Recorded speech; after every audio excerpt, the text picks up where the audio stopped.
Hey, it's MK, and I am here with another Baby Got Scraps layout for you guys today. And today I am actually doing a 2-pager. So I've got a couple embellishments that I fussy cut out of some, I think they were Minte embellishments that I went through when I was cleaning out my scrap box. And I had some that were not quite finished fussy cut out. So I went ahead and I fussy cut some out for this particular layout. I thought that they were work really well with the color scheme. I also found this soft-spoken Me and My Big Ideas sticker set, again from this craft warehouse. I have no idea. I don't ever remember being in one. So I'm almost thinking that someone sent these to me because I've never heard of that building place. I don't even know if it's still there. I don't know. I've got the bingo card is from Susan's birthday card that she gifted me. I have these stickers again from that same craft warehouse place. I'm not sure if I'm going to use the chipboard word dream, which is one of the elements that I brought in from the Some Assemblage Required product focus that I was working on this month. But I do have these tickets that were also part of the product focus. So I know that they're going to end up on my layout, as well as the stencil that I designed. And then Sandy, who is State Goddess here on YouTube, was kind enough to actually cut them for me. So I was really super excited about seeing my stencil designs come to life through her shop. So these are the scraps that I have picked out. I do have to say some of these don't end up on the layout. It was just high ambition, but when it all comes down to it, I'm doing a 2-pager, but one is a 12 by 12 and the other one is 8.5 by 11. I love mixing up my page sizes like this because then I'm not committed to a full 12 by 12 for just one photo. I do really like mixing it up and seeing that variation throughout my layout, especially when I do a 2-pager like this. All right, so first things first, the long process is deciding how do I want my pages. I laid it out in my tried and true when I have pages or photos in various sizes. So these ones here are on the right are horizontal and vertical. I did it in the exact same way that I did a couple days ago because that's my go-to. It is just a quick and easy, basically triangular shape that I can work with, but I don't like to always be repetitive. I feel like I just finished a layout using that exact same design. So when I'm done cutting up these 3x4 cards, I'm going to try to figure out how I can make it look different. How do I change up this design even though I still have the same style photos, the same orientation of photos. And then one photo is a picture of a photo because they didn't have a plaque for this particular unit at the Ordnance Museum. So what they had was a picture of where it was in its home, its original location, which unfortunately I don't know where that is because I couldn't read. I thought I was going to be able to focus in and actually read it, and I could not. So that's my bad. I did not take a better picture. So all I have to share with you guys is what I found on the internet, based off of what this was. I knew it was a German piece of machinery, and I knew that it was World War II because that's mostly what is in the Ordnance Museum. It's huge on World War II. Some of the stuff isn't. Some of it goes after World War II, but most of it, when you go and look at it, at least that's my starting point. When I start to look for what if I accidentally did not take a picture of the plaque or can't remember what the plaque says, I automatically start looking into World War II information, and normally I find what it is I'm looking for. All right, so now that I finally got my orientation and all my photos or all my pictures, no, they're not pictures either, all my patterns roughly where I want them. Nope, I'm still playing. I'm still playing around. But once I finally get to where I really like the design, I really like the mix of patterns and what I've got going on for the patterns.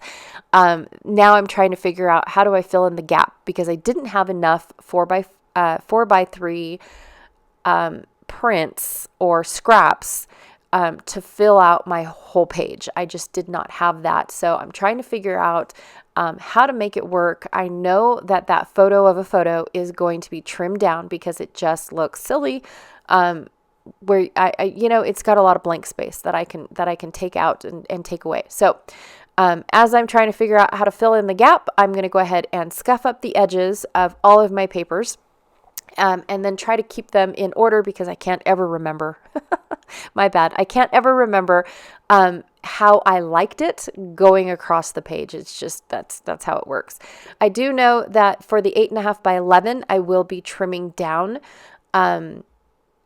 my pattern papers, so that way it looks like they were 12 by 12 at one point in time, and then I trimmed it all down to an 8.5 by 11. So that'll be fun. And then I realized, or I didn't realize, I remembered that I brought the, what's it called? I brought the stencil in, and so I thought, I could just use the stencil as my pattern paper that I'm missing. So that'll be fun.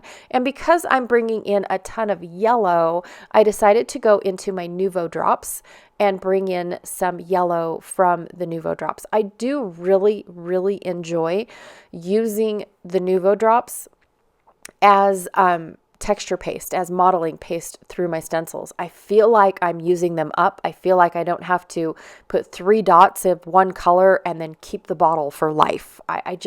It makes me feel good to use up my drops in this manner. So when it comes to these glitter accent drops, you're supposed to shake them up and mix up the product. I find that totally impossible. It's glue. It does not shake like a spray bottle does. So what I basically do is I use it until I start getting rid of that liquid glue and get to the glitter part. Now, when I finally get to the glitter part, it makes it look like it's really super dark. So now I finally got to the glitter part. Yay!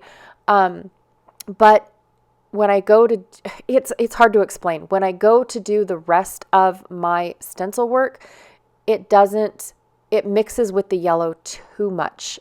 So it doesn't have that variation like the very first one did. So here I'm putting it down my glitter, and then I will go and put down my yellow, but I don't have as much yellow. See, it mixes, and now I get this mustard look, which I really like more than I like on the other side. So it's kind of one of those things where you either like it or you don't. I ended up really liking it because now I feel like it toned down the glitter part of it. And it also changed that brightness of the yellow.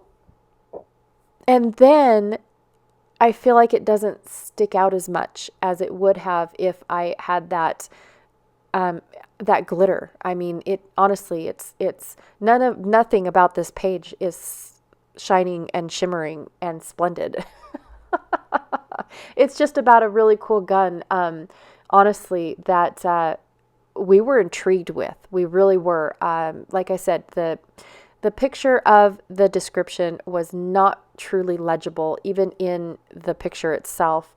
And so we pretty much, as mechanics, had to take apart the machine in our brain and figure out how it worked. We identified certain parts of the machine. Even the kids got into it and helped us out. It was super fun, trying to guess what this machine did and how it worked and all that stuff, and imagining, the manpower that it took to rotate it, because it's fully rotating and all that stuff. So like I said, in my internet search, I usually always try to look it up, starting with World War II, and move my way throughout history, but have a starting point. And I have found all the information that I needed to on these particular machines, and I thought it was fascinating. I really did.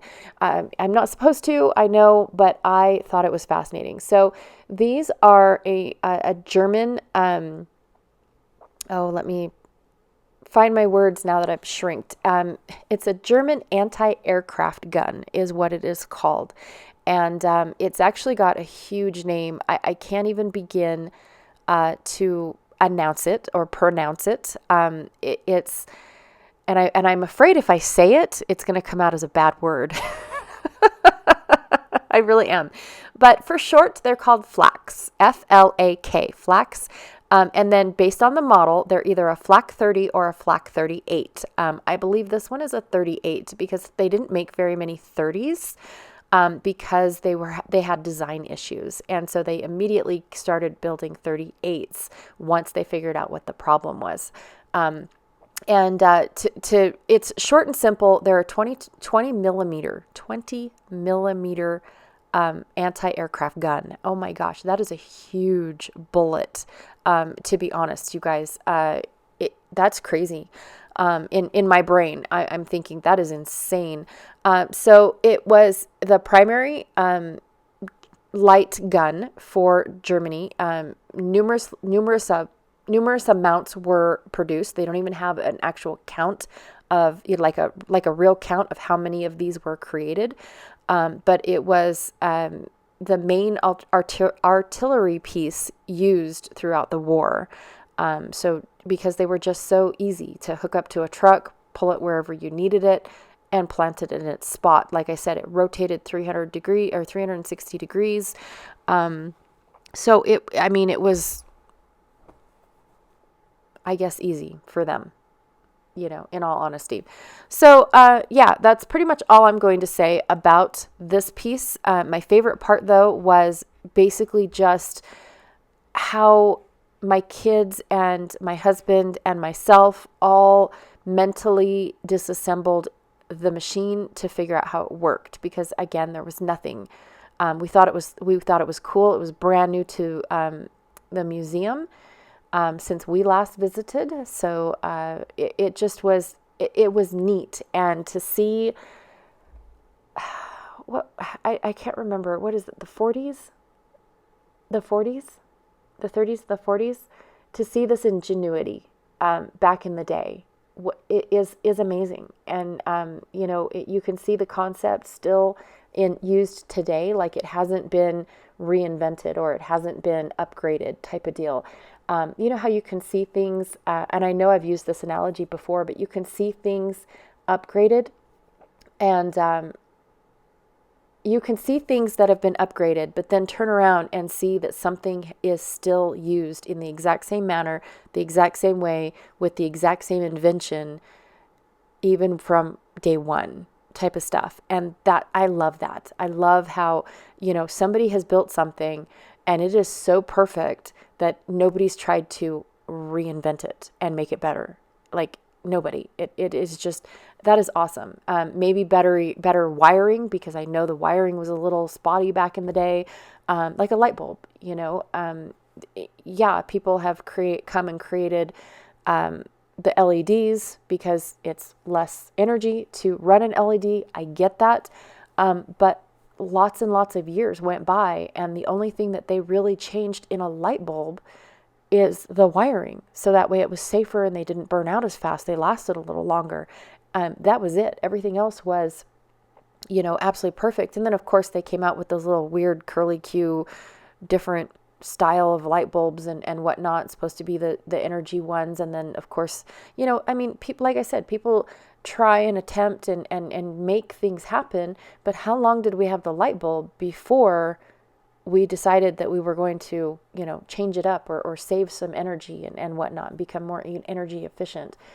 Because that it does happen, but I just find it fascinating. I really, truly do find it fascinating when I see an older piece of equipment like this and realize that, recognize things that are still used today on a piece of machine that was made back in the 30s or 40s.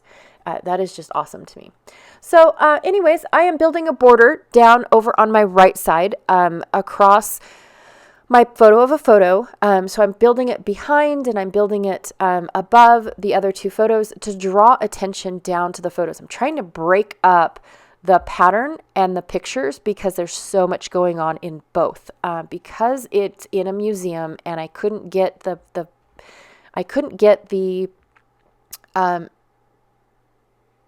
any clean pictures of just the unit without having everything in the background, all the uniforms, all the display cases, everything is in the background. And so I was having a hard time trying to, get good pictures of this without getting so close. It seems to me like when I take a really super close up picture, then I regret not taking a back away picture and seeing the whole piece of machinery.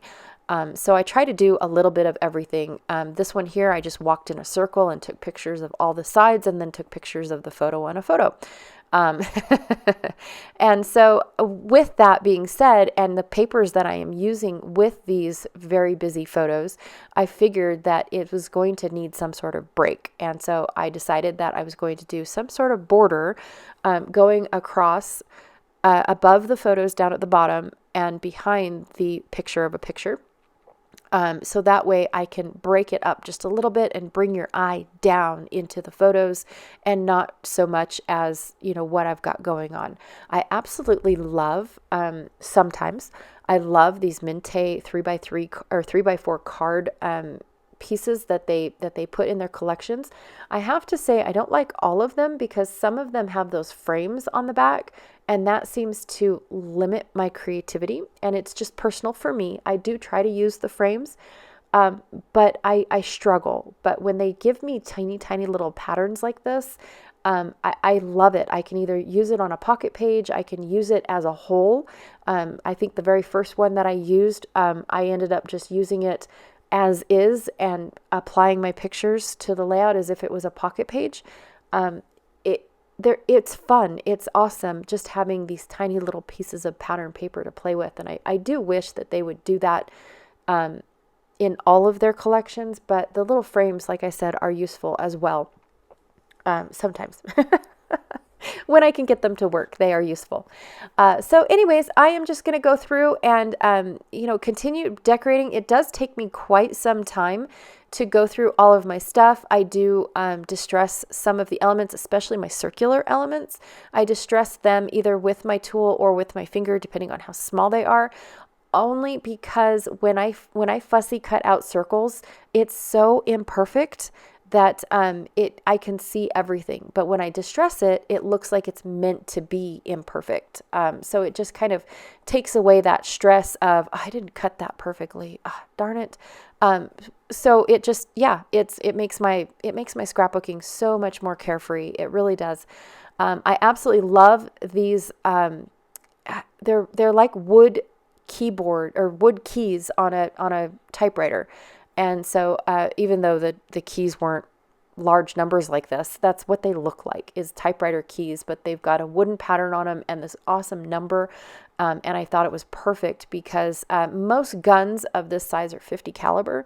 But this one here, I don't really know exactly what a 20 millimeter comes out to be. It says back in the day it was one of the most powerful rounds. But in all honesty, I have no clue what that translation is. Oh, yes, I do. It's 65 caliber. I just read it. Sorry. I apologize about that. 65 caliber. The problem that they ran into with these guns, in all honesty, is that they were slow because of the feeding and the size.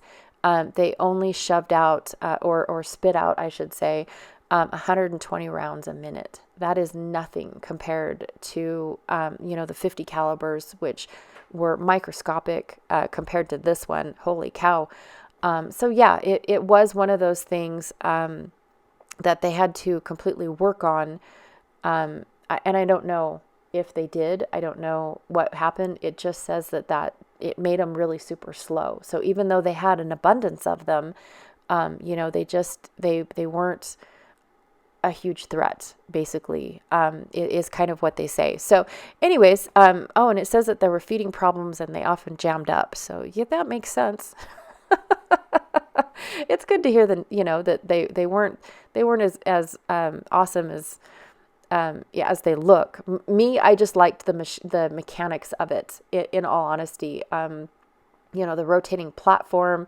They made a cage to catch the shells So I don't know if they reloaded. What was the purpose of that? I don't understand, but they do. They have a cage to catch the shells. When they ejected, is it a safety thing because they actually had some sort of volume or velocity to them when they ejected? I don't know the reasoning behind the cage. But yeah, this was just, we spent more time around this this unit than we did in the whole museum, in all honesty, because it was a mystery to us. Nobody knew any answers. The volunteers at the museum, they just knew where it came from, what museum it came from, and that's it. There was pretty much nothing else to it, and so it was super fun imagining how it worked and whatnot. It just was fun for us to do that. So for some of the really older embellishments, that spoken soft or softly spoken sticker set, I ended up using 2 words, extreme tough, in as my title. I took the, I think it said rock on circular piece that had a green acetate splash on the back.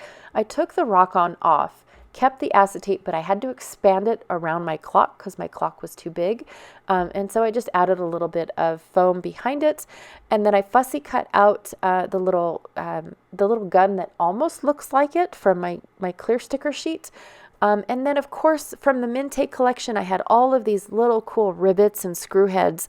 And I put those on outside of filming because it's almost like putting on sequins. And I popped them all up to give it a little bit of dimension because honestly, this layout is pretty flat. It really doesn't have a whole lot of dimension except for I popped up a couple photos and that clock, and then, of course, the nail heads and whatnot. So that is it for today. I really am thrilled with how this came out. I know I struggled with a layout design, but once I got my layout design and I decided to do this cool border, even though I covered up most of my tickets, I still really enjoyed the process. I enjoyed watching it all come together and putting it down. I do know that I covered up most of my mixed media, but in the end, I felt like it was too much, and I really just wanted it to be in the background. I really wanted it to just fill in the blank space. So I didn't necessarily want it to be front and center, in all honesty. All right, you guys, so I have a couple links down below for all of the gals that are playing along with Baby Got Scraps, so don't forget to check them out. And yeah, that's it for me today. I will check you guys all later. Bye.